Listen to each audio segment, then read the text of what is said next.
হজ মুমিন জীবনের গুরুত্বপূর্ণ ইবাদত, ইসলামের পঞ্চস্তম্ভের অন্যতম স্তম্ভ। এই হজ বিষয়ে আমাদের অনেক কিছু জানবার রয়েছে। সামনে হজের মাস আসছে, হজের মৌসুম আসছে, এ বিষয়ে জানা জরুরি। এই চেতনা থেকে আজকে আমরা হজ বিষয়ে বিস্তারিত আলোচনা করার চেষ্টা করব। প্রথমেই প্রফেসর ডক্টর আব্দুল্লাহ জাহাঙ্গীর স্যারের কাছে জানতে চাইব, হজ কি, হজের পরিচয় কি স্যার? আলহামদুলিল্লাহ, ওয়াসসালাতু ওয়াসসালামু আলা রাসূলিল্লাহ ওয়া আলা আলিহি ওয়া আসহাবিহি আজমাইন ওয়া বাদ। হজ এটা মূলত উদ্দেশ্য করা, ভিজিট করা ইত্যাদি অর্থে ব্যবহৃত হতো। ইসলামের পরিভাষায় এটা হলো বছরের একটা নির্দিষ্ট সময়ে বাইতুল্লাহ কাবা ঘর এবং মক্কা শরীফের কিছু স্থানে অবস্থান করা, সেই উদ্দেশ্যে সফর করা, অবস্থান করা, কিছু আমল পালন করা, এটা হলো হজ। হজ ইসলামের অন্যতম ফরজ আইন ইবাদত, অর্থাৎ ফরজ প্রতিটি সক্ষম মানুষের জন্য জীবনে একবার হজ আদায় করা। হজ হযরত ইব্রাহিম আলাইহিস সালামের সময় থেকে আরবে প্রচলিত ছিল, তবে মুসলমানদের ইসলামী শরিয়াতে এটা ফরজ করা হয়েছে মদিনায় যাওয়ার পর, এবং আল্লাহ তাআলা কোরআনে ব্যাপারে অনেক আয়াতও নাজিল করেছেন। তাহলে আপনি কিছুটা বললেন, হজ তাহলে কাদের উপর ফরজ? হ্যাঁ, এটা বরং খুব গুরুত্বপূর্ণ বিষয়। আমরা বাংলাদেশের মানুষ এ ব্যাপারে দুটো ভুল করি। প্রথমত আমরা মনে করি হজ এবং যাকাত বোধহয় একই রকম, যার উপর যাকাত ফরজ হয়তো তার উপরে হজ ফরজ। আসলে আল্লাহ কোরআন কারিমে বলে দিয়েছেন, ওয়ালিল্লাহি আলান নাসি হজ্জুল বাইতি মান ইসতাতা ইলাইহি সাবিলা। আল্লাহর জন্য মানুষের উপরে দায়িত্ব হলো বাইতুল্লাহর হজ করা, যে ব্যক্তি বাইতুল্লাহ পর্যন্ত যাওয়ার ক্ষমতা রাখবে। তাহলে হজ ফরজ হবে বাইতুল্লাহ পর্যন্ত যাওয়ার ক্ষমতা যার থাকবে। বাইতুল্লাহর কাছাকাছি তার জন্য সহজেই ফরজ, যে যতটুকু দূরে বাইতুল্লাহ পর্যন্ত যাওয়ার টাকা পয়সা যার আছে তার উপরে হজ ফরজ। শারীরিক সামর্থ্য রয়েছে, আর্থিক সামর্থ্য রয়েছে, নিরাপত্তা আছে। এখন যাকাতের নিসাব এখানে না, একজনের যদি অতিরিক্ত কয়েকটা বাড়ি থাকে, যে বাড়ি তার অর্থনৈতিক মৌলিক চাহিদার ভিতরে নয়, একটা বাড়ির আয়ে তার চলে যায় বছর, আর একটা বাড়ি অতিরিক্ত যেটার আয় তার ব্যাংকে জমা হয়। অর্থাৎ এমন কিছু জমি আছে যে জমির আয় তার সারা বছরের খোরাক লাগে না, সে জমি না হলেও চলে, ওই জমি বিক্রি করে, ওই বাড়ি বিক্রি করে হজে যাওয়া ফরজ বলে অনেক ফকিহ মতামত দিয়েছেন। কাবাগরে যাওয়ার শারীরিক এবং আর্থিক ক্ষমতা থাকাটাই হলো হজ ফরজ। দ্বিতীয় যে বিষয়টা আমরা মারাত্মক ভুল করি সেটা হলো আমরা অনেকেই মনে করি হজ বোধহয় বৃদ্ধ বয়সের ইবাদত। এক্ষেত্রে দু ধরনের বিভ্রান্তি। অনেকে মনে করেন এত অল্প বয়সে হজ করবি, হজ রাখতে পারবি, এটা যে কত বড় ঈমান বিরোধী কথা। অল্প বয়সে নামাজ পড়বো, নামাজ রাখতে পারবি না? আমি তো অল্প বয়সে, প্রথম কথা হজ কিন্তু যুবক বয়সের ইবাদত। বৃদ্ধ বয়সে হজটা জীবনের সবচেয়ে কঠিন ইবাদত। এক প্রচন্ড গরমে, প্রচন্ড শীতে, লক্ষ লক্ষ মানুষের ভিতরে মানে 10-20 মাইল হাঁটা, পরিশ্রম করা, তাওয়াফ করা, সাই করা, মিনা আরাফাত দৌড়ানো, কোন বৃদ্ধ মানুষ এটা সুন্নত পদ্ধতিতে আদায় করতে পারে না। হাজরে আসওয়াদের চুমু খাওয়া, যারা যান বৃদ্ধ বয়সে তারা পরিপূর্ণ সুন্নত পদ্ধতি হজ আদায় করতে পারেন না। আল্লাহ কবুল করেন সবার হজ, তবে এটা সুন্নত আদায় হয়। সেই সাথে আরেকটি বিভ্রান্তি আছে স্যার, যে আমি ওটা বিষয় হলো আমাদের প্রথম বয়সে হজ করতে হবে, এবং এই হজের কারণেই আল্লাহ তাআলা ইনশাআল্লাহ আমাদের বাকি জীবন ভালো থাকার তৌফিক দিবেন। এবং পয়সা ব্যয় করতে হবে। হাদিস শরীফে সহিহ হাদিসে যে হজ ওমরা এটা মানুষের অর্থনৈতিক সমৃদ্ধি আনে, কাজে এটার দ্বারা মানুষ দরিদ্র হয় না, বরং আল্লাহ সম্পদে বরকত দান করেন। আমাদের সমাজের আরেকটা বিভ্রান্তির কথা, যেমন অনেকে বলেন যে আসলে ছেলে মেয়ের বিবাহ শাদী ইত্যাদি দিয়ে সব কাজ কমপ্লিট করে তারপরে হলো হজের প্রসঙ্গ। এটা হলো কি, এক সময় আমাদের দেশে অনেক আগে, 100 বছর আগে একটাই ছিল যে রাস্তার নিরাপত্তা ছিল না, হজে যাওয়া মানে চিরবিদায় নেওয়া, এই জন্য তারা সব শেষ করে যেতেন, যে ফিরলে ভালো, না ফিরলে আরো ভালো। আচ্ছা। কিন্তু এটা কিন্তু দিন নয়, দিন হলো হজ আপনার জন্য নামাজ যেমন ফরজ, হজ তেমন ফরজ। ফরজ। হজ সামর্থ্য ফরজ থাকলে হলে করতে আপনি আদায় করবেন। হ্যাঁ, যদি হজের সময়েই মেয়ের বিবাহ তৈরি হয়ে গিয়েছে তাহলে আপনি বিবাহটা দিয়ে যাবেন, আর যদি মেয়ের বিবাহ দেরি আছে হজ করে এসে পরে দেবেন। হজের সাথে মেয়ের বিবাহ, এমন অনেকে মনে করে পিতামাতা জীবিত আছে তাদের অনুমতি ছাড়া হজ করা যাবে না, এটাও অত্যন্ত ভুল ধারণা। পিতামাতার নির্দেশ অনুযায়ী ফরজ ইবাদত দেরি করা যায় না। জি। পিতামাতার নির্দেশ মানা ফরজ, তবে আল্লাহর হুকুমের বাইরে নয়। তাদের নির্দেশে নফল ইবাদত ত্যাগ করতে হবে, জি। কিন্তু তারা অনুমতি দিন আর না দিন ফরজ হজ আদায় করা আমাদের জন্য ফরজ। আলহামদুলিল্লাহ। তো এই পর্যায়ে আমরা অনেকগুলো বিভ্রান্তি থেকে বেঁচে গেলাম আপনার মাধ্যমে। স্যার, এই পর্যায়ে আমাদেরকে বলবেন যে হজের মাস কয়টি, কোন কোন মাসে হজ? হ্যাঁ, হজের মাস আল্লাহ তাআলা কোরআন কারিমে বলেছেন আল হাজ্জু আশহুরুম মা'লুমাত, হজ নির্ধারিত কয়েকটা মাস। সুন্নতে এর ব্যাখ্যা দেওয়া হয়েছে শাওয়াল মাস, এই যে মাসে আমরা আলোচনা শুরু করেছি, শাওয়াল, যুলকাদা এবং যুলহজ্জার প্রথম 10 দিন, এটা হলো হজের মাস। তো এই হজের মাসেই হজের কার্যক্রম শুরু হয়। তবে হজের মূল আহকাম খুবই সীমিত।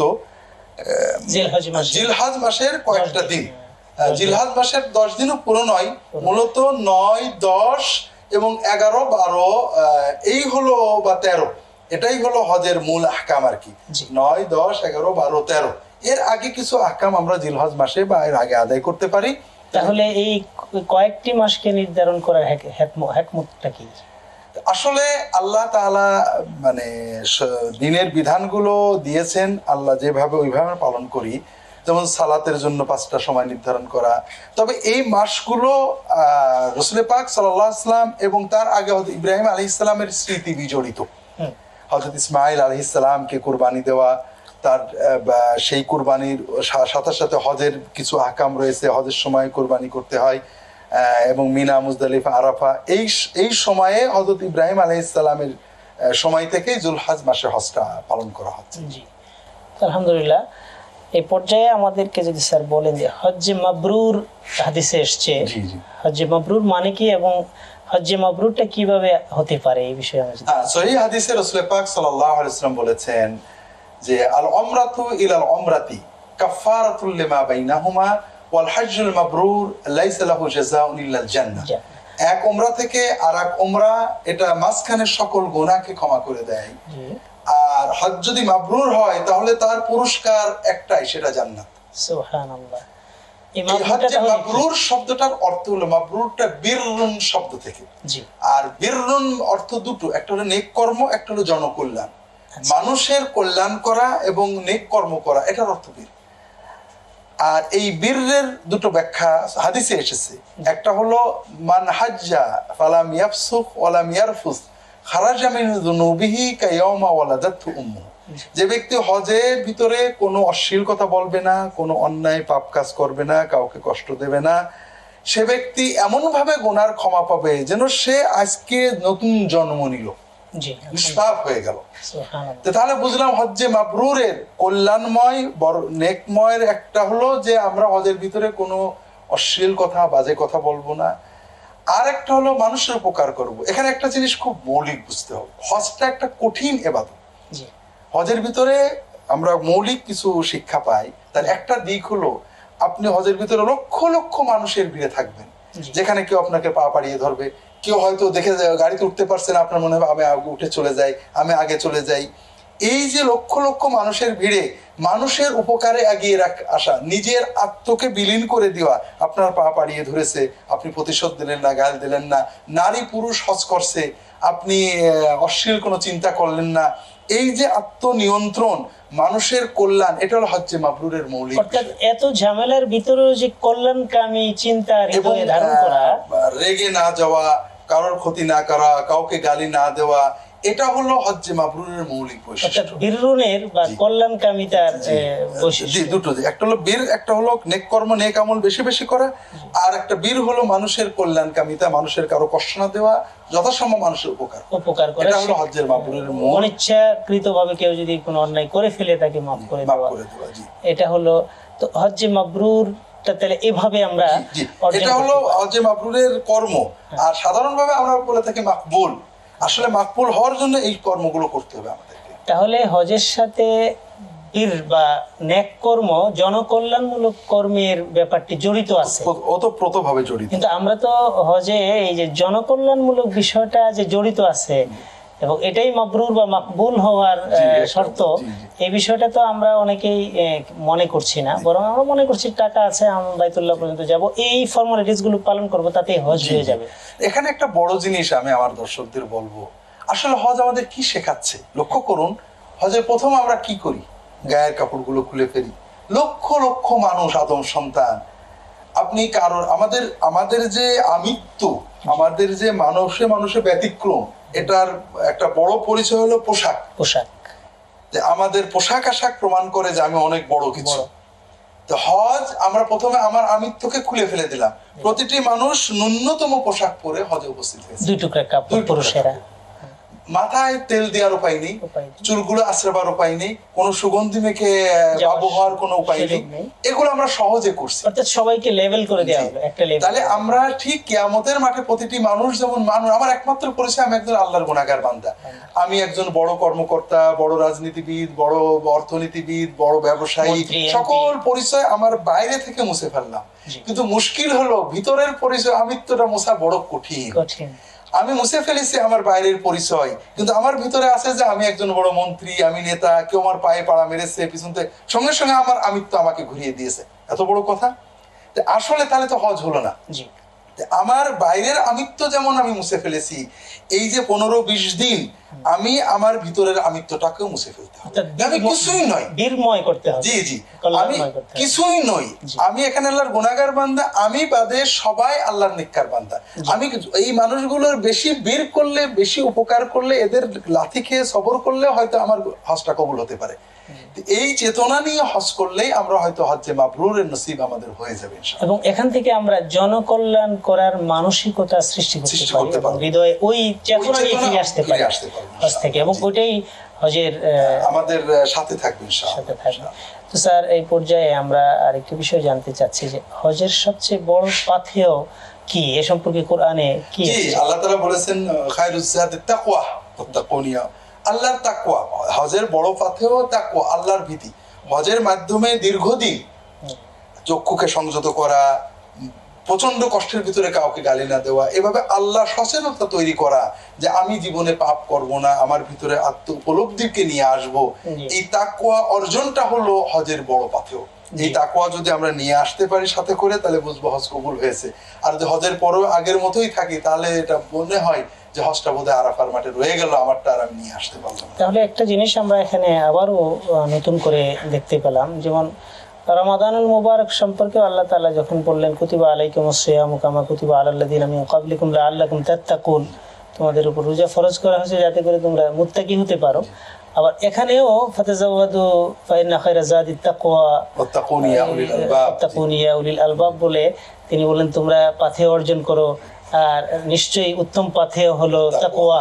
এখানেও দেখলাম তাকওয়াকে আল্লাহ তাআলা আসলে আমাদের জীবনের যত ইবাদত, এই ইবাদতগুলোর মাধ্যমে, ইবাদতগুলো পালন যেমন তাকওয়া, ইবাদতগুলোর মাধ্যমে হৃদয়ে তাকওয়া অর্জনটা ইবাদতগুলোর একটা বড় প্রভাব।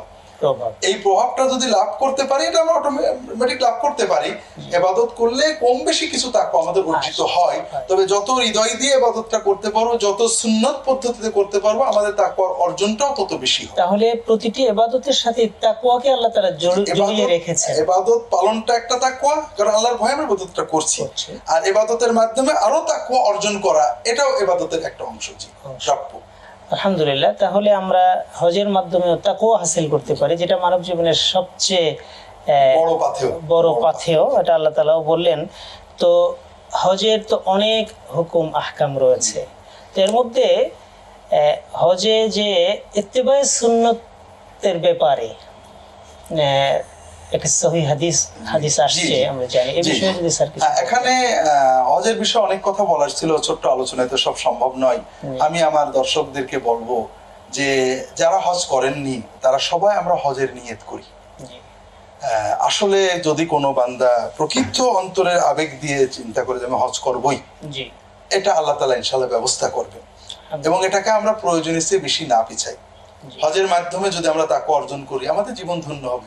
আমি কেন নিয়ত করব যে আমি আরো কিছু বছর পাপ করে নেব, এরপর একসময় তওবা করব, এটা আমাকে ধ্বংস করবে। মানে আমি নিয়ত করি পাপে আমার দরকার কি, তাকওয়া অর্জন করে ভালো থেকে যদি দুনিয়া বরকত দেন, আল্লাহ সম্পদ দেন, তাহলে আমি সেটাই এবং যত তাড়াতাড়ি আমি হজ করতে পারি সেটাই ভালো। দ্বিতীয়ত যারা হজ করতে যাবেন এবার নিয়ত করেছেন, হজ দীর্ঘ সময়ের ইবাদত, এই দীর্ঘ সময়ে সুন্নত মোতাবেক চলা, হারাম থেকে বেঁচে থাকা, এটা আমাদের চেষ্টা করতে হবে। হজের সময় অবসর থাকে, মনে হয় গল্প করি, দেশের খবর জানি, এই হারামাইন শরীফের পবিত্র জায়গাগুলোতে দোয়া করা, আল্লাহর কাছে তওবা করা, এই সুযোগ থেকে বঞ্চিত তো হই। অনেক সময় এই আলোচনার নামে, রাজনীতির নামে, গীবতেও আমরা লিপ্ত হই। এগুলো থেকে আমাদের আত্মরক্ষা করতে হবে। সর্বশেষ যেটা আপনি বলেছেন সুন্নত, সহিহ হাদিসে, সহিহ বুখারী অন্যান্য কিতাবের হাদিসে এসেছে, আল্লাহ রাসূল সাল্লাল্লাহু আলাইহি ওয়াসাল্লাম বলছেন, আল মাদিনাতু হারামুন মিন কাযা ইলা কাযা ফামান আহদাথা ফিহা হাদাতান আও আওয়া মুহদিসান ফাআলাইহি লানাতুল্লাহি ওয়াল মালাইকাতি ওয়ান নাস আজমাইন লা ইয়াকবালুল্লাহু মিনহু আদলা ওয়ালা সরফা। মদিনা হলো আমার পবিত্র ভূমি। এই পবিত্র ভূমির ভিতরে, বাউন্ডারিতে যদি কোনো ব্যক্তি নতুন কর্ম করে, আহদাসা হাদাসান অর্থাৎ বিদআত করে, সুন্নতের ব্যতিক্রম, নতুন রাসূল বিদআতও বলেননি, সুন্নতের ব্যতিক্রম কোনো কাজ করে, অথবা কোনো এইরকম সুন্নতের ব্যতিক্রম কর্মকারীকে প্রশ্রয় দেয়, তাহলে তার উপরে আল্লাহর অভিশাপ, ফেরেশতাদের অভিশাপ, মানব জাতির অভিশাপ। আল্লাহ তাআলা তার থেকে কোনো ফরজ বা নফল ইবাদত কবুল করবেন না। আল্লাহ তাআলার কাছে আমরা পানা চাই, আশ্রয় চাই। এই অবস্থাতে এখানে যারা হজে যাচ্ছেন ভাইরা, বলবো আমরা আমাদের দেশে অনেক কর্ম করি, কোনো বেদাতে হাসানা, বেদাতে সাইয়্যা, কোনো সময় ব্যতিক্রম। তবে রাসূল পাক সাল্লাল্লাহু আলাইহি ওয়াসাল্লামের পবিত্র ভূমিতে যে আমরা আমাদের কোনো আমল, নামাজ, রোজা, হজের ইবাদত, জিয়ারতে বাইতুল্লাহ, জিয়ারতে মসজিদে নববী, জিয়ারত মিনা মুজদালিফা, দোয়া, মুনাজাত, আপনার দরুদ শরীফ পাঠ, মিনা মুজদালিফার আমল, ওহদ জিয়ারত, বিভিন্ন মদিনার পবিত্র জায়গাগুলো দর্শন, এগুলো কোনো কাজে যদি সুন্নতের ব্যতিক্রম কোনো কাজ করি, যেটা যত বেদাতে হাসানাই হোক না কেন, যত উত্তমই হোক না কেন, এটার অর্থ হলো যে রাসূল পাক সাল্লাল্লাহু আলাইহি ওয়াসাল্লাম যেটা করেননি, এটা তার ভূমিতে আমি করছি। আর এজন্যই রাসূল পাক সাল্লাল্লাহু আলাইহি ওয়াসাল্লাম এটা বলেছেন। আমরা অনেক সময় দেখি রাসূল পাক সাল্লাল্লাহু আবেগে মসজিদে নববী জিয়ারতের সময়, রওজা শরীফ জিয়ারতের সময়, বিভিন্ন শহাদা ওহদের কবর জিয়ারতের সময়, বদরে, ওহদে, বিভিন্ন জায়গায় যে আবেগী মানুষেরা সুন্নতের ব্যতিক্রম অনেক কাজ করেন, আমাদের বড় ভয় হয় যে সেইখানে যে সুন্নতের ব্যতিক্রম কাজ করে যদি লানত নিয়ে আসি, তাহলে আমার কি লাভ হলো? জি, কাজে আমরা এই সব কাজের মসলা, জায়েজ না জায়েজ, এটা না দেখে সুন্নত দেখে রাসূল পাক সাল্লাল্লাহু আলাইহি ওয়াসাল্লাম কিভাবে করেছেন কাজটা, সাহাবায়ে কেরাম কিভাবে করেছেন, উত্তম কোনটি, এবং এই উত্তম ভাবে কাজগুলো আদায় করার চেষ্টা করি। আল্লাহ আমাদেরকে হজ্জে মাবরুর আনার তৌফিক দিক, আমরা যেন ভুলে লানত নিয়ে না আসি। আমিন, আল্লাহুম্মা আমিন। স্যার, আপনি হজ বিষয়ে আমাদেরকে খুব গুরুত্বপূর্ণ কিছু বিষয় বললেন।